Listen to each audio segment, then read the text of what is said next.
As-tu déjà regardé la paume de ta main et remarqué une courbe délicate, une lune croissante gravée dans ta peau, en te demandant ce qu'elle signifie? As-tu déjà senti que tu n'appartenais pas vraiment à cet endroit? Comme si tu te souvenais d'un foyer que tu n'as jamais vu?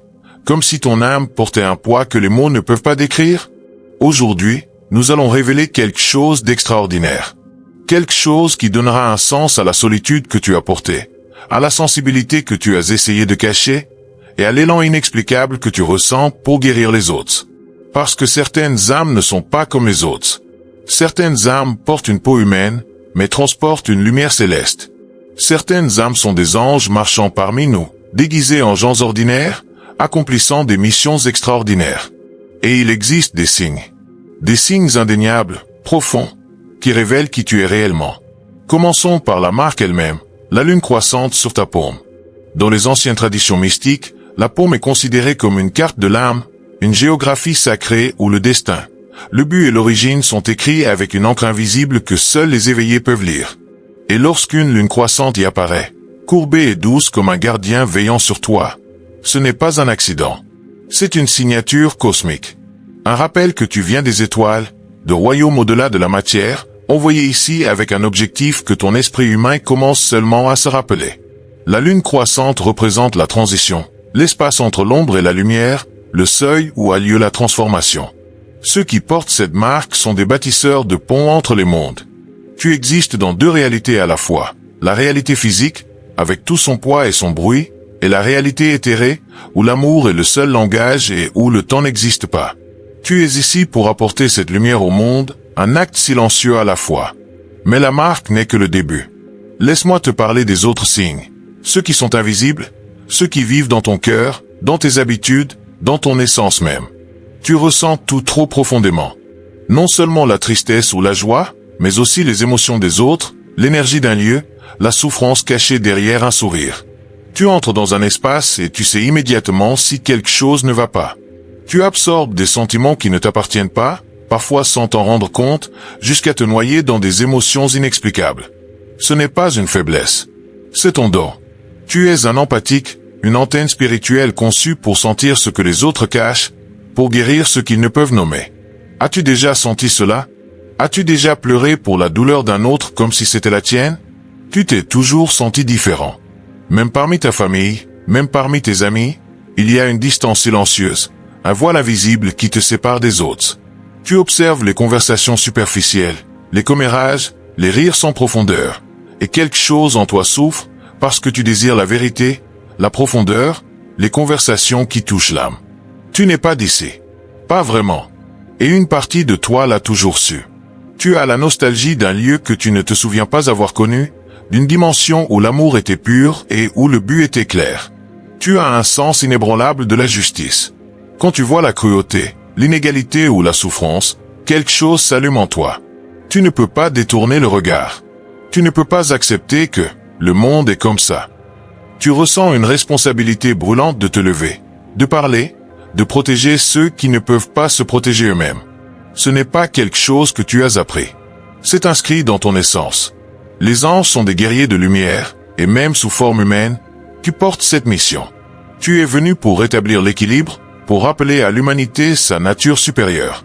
Les animaux et les enfants sont attirés par toi. Sans effort, sans parole, ils viennent vers toi. Les chiens posent leur tête sur tes genoux. Les chats te choisissent parmi tous. Les bébés cessent de pleurer quand tu les prends dans tes bras. Les enfants te regardent avec de grands yeux sages, comme s'ils reconnaissaient quelque chose au-delà de ta forme physique. Ils voient ta lumière. Ils sentent ton énergie. Ils savent, au niveau de l'âme, que tu es sûr, que tu es l'amour rendu visible. Tu as besoin de silence comme les autres ont besoin d'air. Le bruit t'épuise. Le chaos te vide. La foule te laisse vider et surstimulé. Tu recherches la solitude, non parce que tu es antisocial, mais parce que le silence est l'endroit où tu te recharges, où tu te reconnectes à la partie de toi qui est infinie. Dans le calme, tu entends des murmures d'ailleurs, une guidance qu'on ne peut entendre dans le bruit du monde. Tu es naturellement attiré par la méditation, la nature, les moments de silence sacrés, car c'est là que tu te souviens de qui tu es. Tes rêves ne sont pas ordinaires. Ils sont vivants, profonds, remplis de symboles et de messages qui restent avec toi longtemps après ton réveil. Tu rêves de lieux où tu n'es jamais allé, mais que tu reconnais. Tu reçois des avertissements, des conseils, des aperçus du futur. Parfois, tu te réveilles épuisé, comme si tu avais travaillé toute la nuit, parce que c'est le cas. Ton âme voyage la nuit, aide d'autres âmes, visite d'autres royaumes, accomplit des tâches que ton esprit éveillé ne peut comprendre. Tu ne dors pas seulement. Tu sers. T'est-il déjà arrivé de te réveiller en ayant l'impression d'avoir vécu une autre vie en rêve?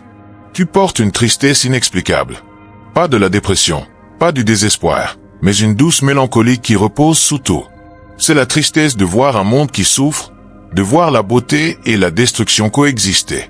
C'est le deuil d'un souvenir que tu ne peux expliquer. Tu pleures pour l'humanité. Tu pleures pour la terre. Tu pleures pour tout l'amour oublié. Cette tristesse n'est pas un fardeau. C'est la preuve de ta compassion. Cela signifie que tu n'as pas oublié pourquoi tu es venu. Tu es naturellement attiré par la guérison. Peut-être que tu n'es pas médecin ou thérapeute, mais les gens te confient leurs secrets, leurs peurs, leurs douleurs profondes. Ils se sentent en sécurité avec toi. Ta présence est une médecine. Tes paroles touchent autrement. Tu sais offrir un espace sans jugement, écouter sans corriger, réconforter avec quelque chose qui dépasse l'esprit. Tu es un guérisseur, que tu endosses le titre ou non. Ta simple existence est un acte de guérison. Tu vois des signes et des synchronicités partout. Des chiffres répétés, des coïncidences significatives, des chansons qui jouent au moment exact, des inconnus qui disent exactement ce que tu avais besoin d'entendre. Tu es en communication constante avec l'univers, recevant guidance, confirmation, petits messages des royaumes invisibles. Tu n'es jamais seul. Tu es toujours soutenu, protégé et aimé par des forces que tu ne vois pas mais que tu ressens profondément. Tu as du mal avec les limites. Tu donnes trop. Tu aimes trop. Tu te sacrifies trop facilement. Tu mets les autres avant toi, souvent à ton propre détriment, parce que ton âme se souvient d'un lieu où l'amour était infini, où donner ne te vidait pas. Mais ici, dans ce monde dense, tu dois apprendre à protéger ton énergie, à honorer tes besoins, à comprendre que tu ne peux pas verser d'une coupe vide. Ta mission est sacrée, mais toi aussi. T'es-tu déjà senti coupable de te reposer, de dire non, de te choisir? Tu es fasciné par l'invisible. La spiritualité, le mysticisme, l'énergie, les vies antérieures, les anges, le cosmos, ce ne sont pas des concepts abstraits pour toi. Ils te semblent réels, familiers, comme une langue que tu parlais autrefois et que tu redécouvres. Tu es attiré par des livres, des enseignements, des pratiques qui éveillent quelque chose d'ancien en toi. Tu n'es pas en train d'apprendre. Tu es en train de te souvenir. Tu as une aversion profonde pour la violence et la cruauté. Tu ne peux pas regarder de films d'horreur, de reportages graphiques, ni rien qui montre la souffrance comme divertissement. Cela te bouleverse jusque dans tes cellules. C'est parce que ton âme ne connaît pas la violence, seulement la paix. Tu viens d'un royaume d'harmonie, et voir son contraire te heurte comme une violation de ton essence. Tu es ici pour rappeler au monde qu'une autre voie est possible. Tu es physiquement sensible. Les lumières vives t'accablent. Les bruits forts t'agressent. Certaines matières, certains produits chimiques, certains aliments t'affectent plus que les autres. Ton corps est un instrument finement réglé, plus délicat, plus réceptif. Tu n'es pas fragile. Tu es calibré pour une fréquence différente. Ta sensibilité est un signe de ton origine divine, pas un défaut. Tu ressens un appel profond, même si tu ne sais pas encore lequel. Il y a une agitation en toi, une certitude que tu es destiné à quelque chose de significatif, quelque chose au-delà de la vie ordinaire qu'on t'a appris à poursuivre. Tu ne veux pas la réussite pour la réussite. Tu veux un sens. Tu veux un but. Tu veux laisser une trace qui résonnera au-delà de ta vie. Ce n'est pas de l'ego. C'est un souvenir. Ton âme sait qu'elle est venue ici avec une mission, et elle ne te laissera pas l'oublier. Tu pardonnes facilement, même quand les autres ne le méritent pas. Non pas parce que tu es naïf, mais parce que tu comprends la souffrance. Tu vois au-delà du masque, au-delà du comportement, l'âme blessée qui se cache derrière. Tu sais que les personnes blessées blessent à leur tour. Et ta compassion est sans limite. Tu ne gardes pas de rancœur. Tu ne cherches pas la vengeance. Tu lâches prise. Tu bénis. Tu avances dans l'amour. Cela est de nature angélique. C'est ainsi que le divin répond à l'obscurité, par la lumière. Et enfin, tu ressens le temps différemment. Parfois il va trop vite, parfois trop lentement. Il y a des moments où tu te sens ancien, où tu regardes le monde avec des yeux qui ont trop vu, trop aimé, trop existé. Tu es une vieille âme dans un monde gêne. Tu es une conscience éternelle comprimée dans une forme temporaire. Si l'une de ces signes a résonné profondément en toi, si tu as senti un frisson de reconnaissance, si les larmes te sont montées aux yeux parce que, enfin quelqu'un exprime ta vérité, alors tu sais, tu ne l'imagines pas. Tu n'es pas brisé. Tu n'es pas trop sensible, trop profond, trop différent. Tu es un ange marchant dans un corps humain. Et ta présence ici n'est pas un accident. Tu as été envoyé. Tu as été choisi. Tu es venu volontairement, sachant que ce serait difficile, sachant que tu oublierais, sachant que tu te sentirais seul. Mais tu es venu quand même, parce que quelque part dans l'immensité de l'existence, il a été décidé que ce monde avait besoin de ta lumière. La lune croissante sur ta paume est ton rappel. Chaque fois que tu la regardes, souviens-toi, tu ne fais pas que survivre. Tu sers. Tu ne fais pas que vivre. Tu transformes. Chaque acte de bonté, chaque moment de compassion, chaque fois que tu choisis l'amour plutôt que la peur, tu accomplis ta mission. Tu es en train de changer ce monde d'une manière que tu ne peux pas voir, touchant des vies dont tu n'entendras jamais parler, plantant des graines qui fleuriront longtemps après ton départ. Alors si cela résonne en toi, si ton âme murmure, oui, c'est moi, écris, je suis prêt, dans les commentaires.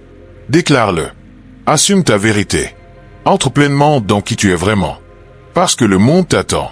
Les personnes que tu dois aider t'attendent. Et ta lumière, même silencieuse, est plus nécessaire que jamais. Tu es un ange.